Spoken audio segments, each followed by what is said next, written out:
think you should invite that person over there. Why?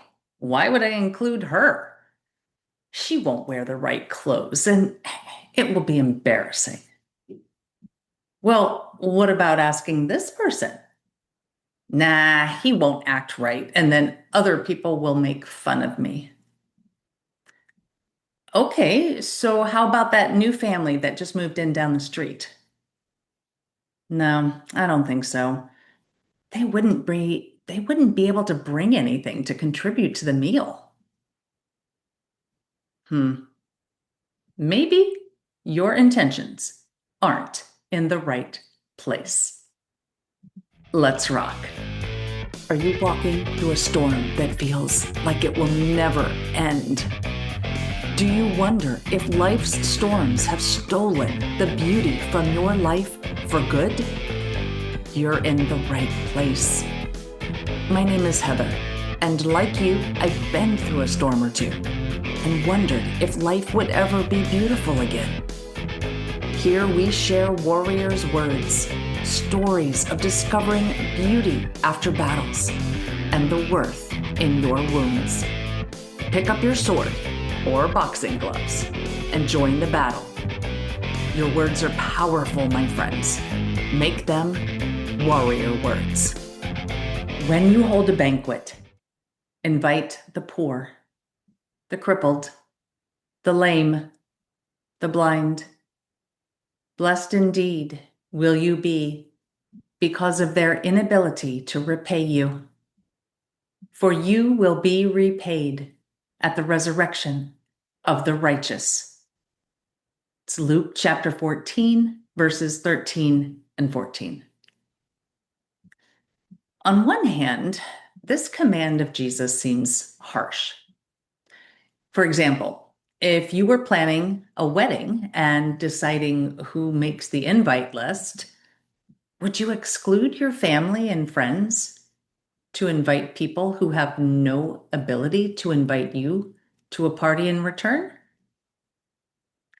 Probably not. But perhaps Jesus isn't speaking about a specific party. If we look at people in his day, and honestly, of our own day too, and you look at what they were doing, it makes a little more sense.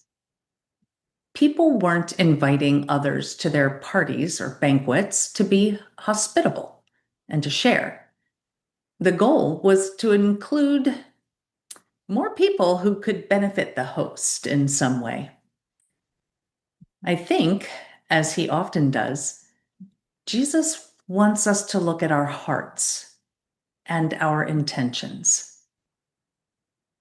Whatever we do, whether it's a banquet, a school event, or any event, it should be more about what we can do for others than about what they can do for us. But maybe it's not a specific event. Maybe it's a grocery shopping trip. Maybe it's inviting your child's classmates over to the house. How can you look at the big and small events in your life and include those who don't have any ability to do something for you? For example, can you pay for the groceries of the person behind you in line? Buy a gift card and hand it to someone in the parking lot on their way into the store. Pay for the person's order who drives up behind you in the drive-thru. Invite the student in the class who doesn't seem to have any friends. Add some extra groceries to your cart for that person standing outside with the cardboard sign. Make some homemade cards for people in the hospital. Or organize an activity for residents of a senior center. I'm sure you can probably come up with some other ideas for how to invite those who cannot pay you back. If you're listening on Spotify or if you're watching on YouTube, I'd love for you to share some of your own ideas in the comments of how we can fulfill Jesus's command to invite people who cannot pay us back. And that's it for now. Remember, armor up, fight the good fight, seek beauty, and make your words warrior words. God bless.